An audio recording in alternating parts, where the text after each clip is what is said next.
Hey guys, welcome back to my channel study with Jyoti.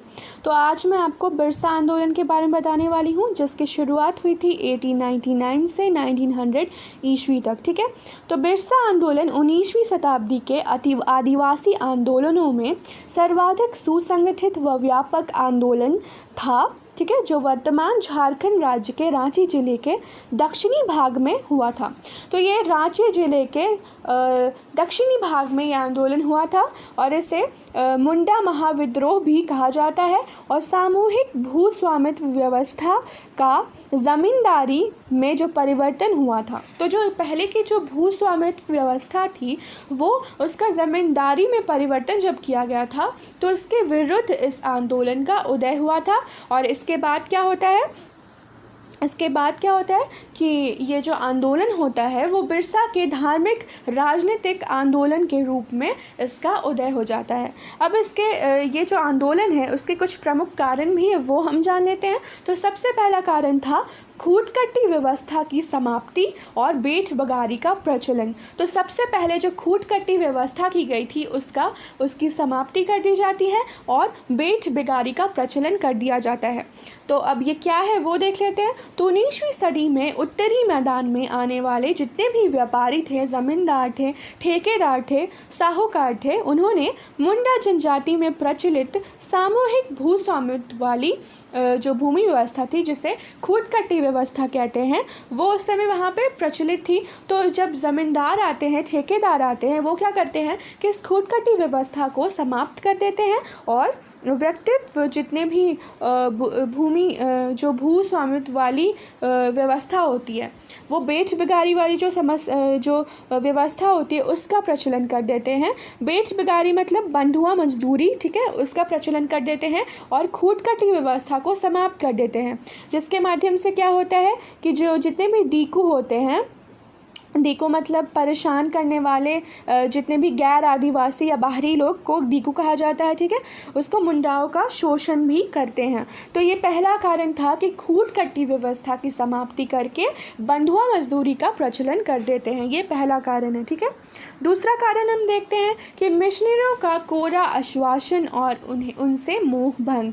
तो जो दूसरा कारण होता है कि विभिन्न जितनी भी मिशनरियाँ होती हैं, ईसाई मिशनरियाँ, ठीक है, एंग्लिकन या फिर कैथोलिक, ये जो मिशनरियाँ होती हैं, उन्होंने मुंडाओं को भूमि संबंधी समस्याओं के समाधान का लालच दिया था।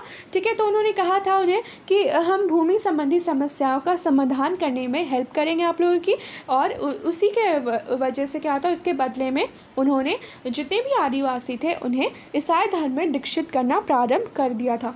ठीक है, किंतु क्या होता है कि जो भूमि की मूल समस्या होती है उसका समाधान नहीं हो पाता है।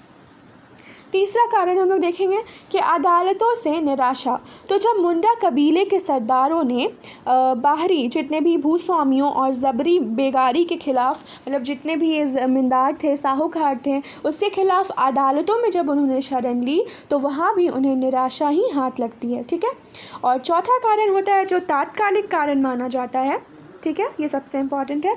तो 1894 का छोटा नागपुर वन सुरक्षा कानून, ठीक है, तो ये छोटा नागपुर का जो सबसे इम्पॉर्टेंट जो तात्कालिक कारण होता है वो होता है कि 1894 के छोटा नागपुर वन सुरक्षा कानून बन जाने से जंगल पुत्र आदिवासी निर्वाह के सर्वप्रमुख साधन से वंचित हो जाते हैं।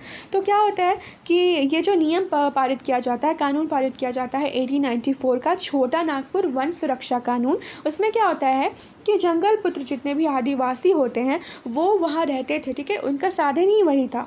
तो इस तरह अगर ये कानून अगर पारित हो जाता तो उससे उन्हें भूखे मरने की नौबत आ जाती और भूख से मुंडाओं की आंदोलन करने के सिवा उनके पास कोई रास्ता भी नहीं बचा। तो ये इसका तात्कालिक कारण था कि 1894 का छोटा नागपुर वन सुरक्षा कानून जो पारित किया गया था, ये इसका तात्कालिक कारण था। अब हम देखेंगे कि आंदोलन का आरंभ, प्रसार एवं दमन कैसे होता है। तो इन्हीं परिस्थितियों में क्या होता है कि बिरसा मुंडा का उदय होता है। तो बिरसा मुंडा का जो जन्म हुआ था वो था 15 नवंबर 1875 ईस्वी में झारखंड राज्य के रांची जिले के खूंटी अनुमंडल के तमाड़ थाना उलीहुतु गांव में इनका जन्म होता है। ठीक है, और वह एक बटाईदार सुगना मुंडा के पुत्र थे, ठीक है। और बाद में उसके माता पिता जो थे चालकन गांव में जाकर बस गए, और चालकन आगे चलकर बिरसा मुंडा के अनुयायियों का तीर्थ स्थल भी बन जाता है। आगे चलकर क्या होता है कि बिरसा मुंडा का जो गांव होता है चालकंद गांव, वो आगे चल के जो बिरसा मुंडा के जितने भी अनुयायी थे उनका ये तीर्थ स्थल बन जाता है। और बिरसा मुंडा ने ईसाई धर्म प्रचारकों से कुछ शिक्षा ग्रहण की तथा उसके बाद उस पर वैष्णव संप्रदाय का प्रभाव भी पड़ता है। तो उन्होंने क्या किया कि धर्म प्रचारकों से कुछ शिक्षा उन्होंने ग्रहण की तथा उसके बाद उस पर क्या होता है, उसके बाद क्या होता है कि उन्होंने वैष्णव संप्रदाय का भी उन पर काफ़ी प्रभाव पड़ता है। और 1893 और 94 में बिरसा ने क्या किया कि वन विभाग द्वारा ग्राम की जो बंजर ज़मीनें थी उनको अधिग्रहित करने के लिए विरुद्ध आंदोलन में भाग लिया। तो जिस तरह बंजर ज़मीनों को अधिग्रहित किया जा रहा था उसके विरुद्ध क्या होता है कि आंदोलन में वो भाग लेते हैं, परंतु इस आंदोलन में वह मुंडा जनजाति को संगठित नहीं कर पाते हैं, ठीक है।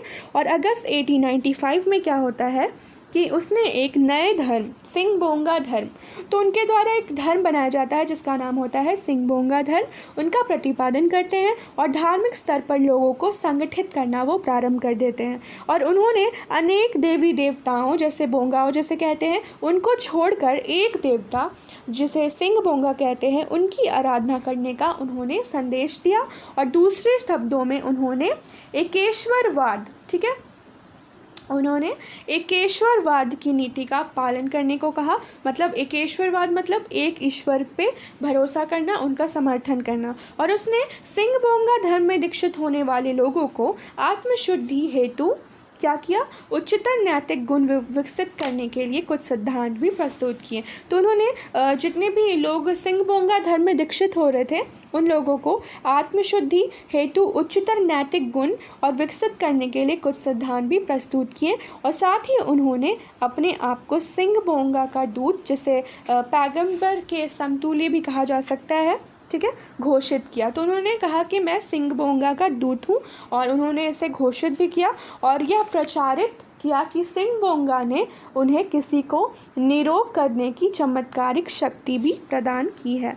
तो उनका कहना था कि जो सिंह बोंगा है उन्होंने उन्हें एक चमत्कारी शक्ति प्रदान की है बिरसा मुंडा को, कि वो किसी अपने शक्ति से किसी भी लोगों को निरोग बना सकते हैं और वो शत्रु की बंदूकों और गोलियों को पानी भी बना सकते हैं, ठीक है।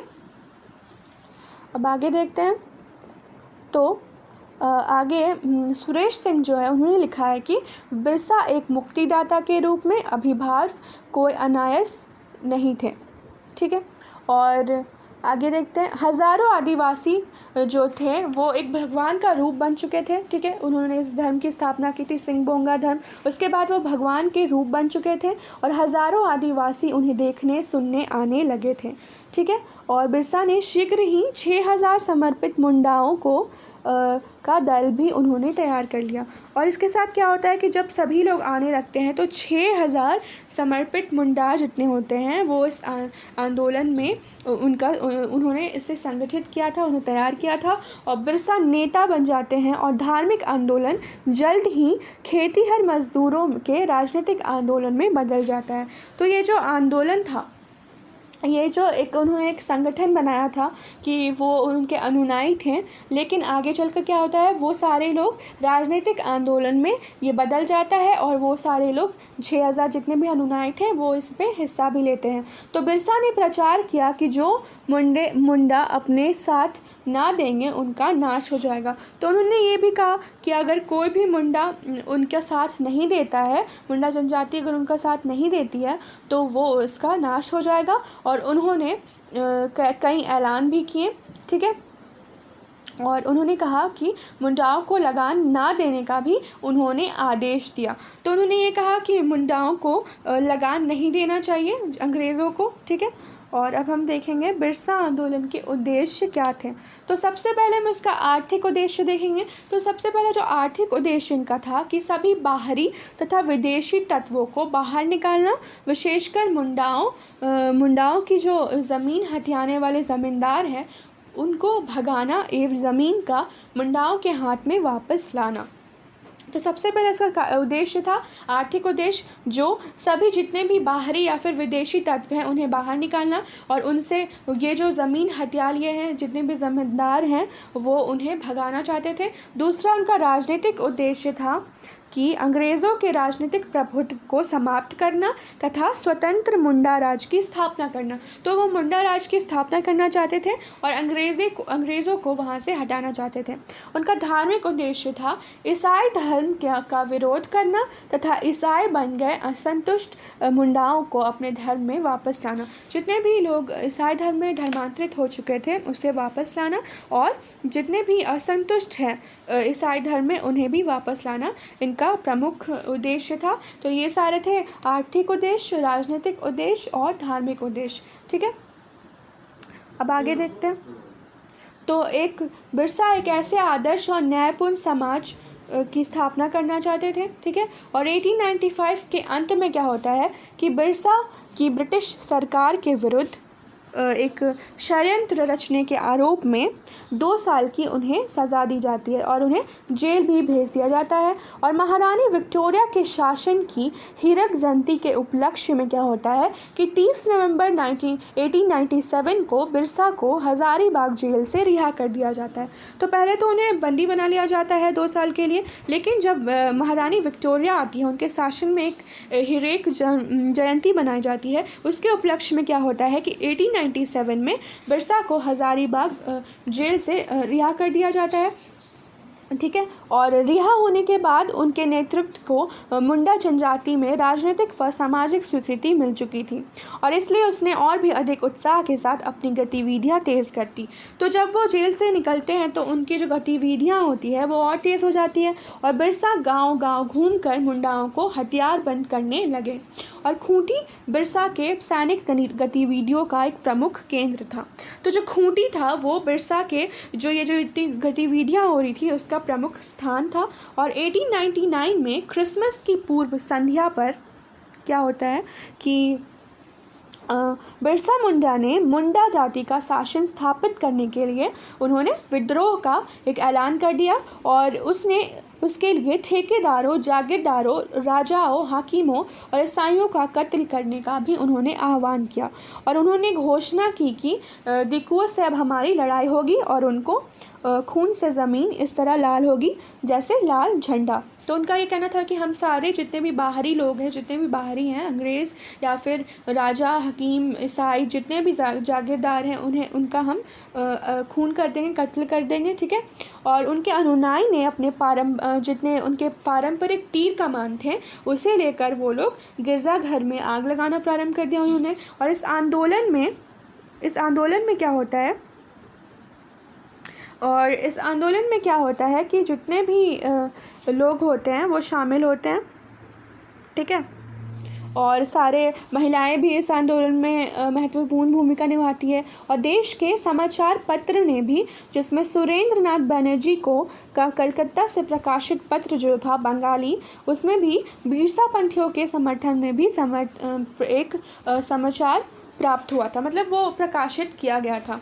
तो इस तरह उन्होंने आंदोलन छेड़ दिया और दमन इसका किया जाता है। बाद में 1900 ईस्वी में क्या होता है कि आंदोलनकारियों ने पुलिस को अपना निशाना भी बनाया, परंतु क्या होता है कि सैल रकब जो होता है पहाड़ी पर लड़े गए युद्ध में कमिश्नर फोर्ब्स और डिप्टी कमिश्नर स्ट्रीट फील्ड के हाथों आंदोलनकारियों की पराजय होती है।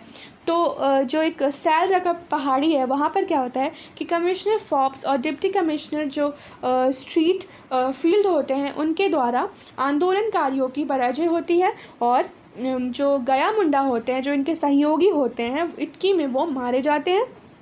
और 3 फरवरी 1900 ईस्वी को बिरसा मुंडा सिंहभूम में पकड़े जाते हैं। तो 1900 ईस्वी में क्या होता है कि बिरसा मुंडा जो होते हैं वो पकड़े जाते हैं और 9 जून 1900 ईस्वी को बिरसा मुंडा को रांची के जेल में हैजे से मृत्यु हो जाती है। तो उनकी हैजे से मृत्यु हो जाती है और लगभग 350 मुंडा जो होते हैं आंदोलनकारी उन पर मुकदमे चलाए जाते हैं। 3 को फांसी होती है और 44 को आजीवन कारावास होता है और 47 को कड़ी सज़ा दी जाती है। और उन्होंने सज़ा पाने वालों में मनकी जो होती है उनका नाम उल्लेखनीय है, जिसे 2 साल की कड़ी सज़ा सुनाई जाती है और आंदोलन को इस तरह कुचल दिया जाता है। लेकिन फिर भी ये आंदोलन कुचल दिया जाता है, लेकिन ये लोगों को जितने भी बिरसा थे, जितने भी लोग थे, आदिवासी थे, उनमें एक भावना, एक प्रेरणा मिलती है इस आंदोलन से, और वो लोग भी आगे चलकर इस और भी आंदोलन करते हैं, जिससे उन्हें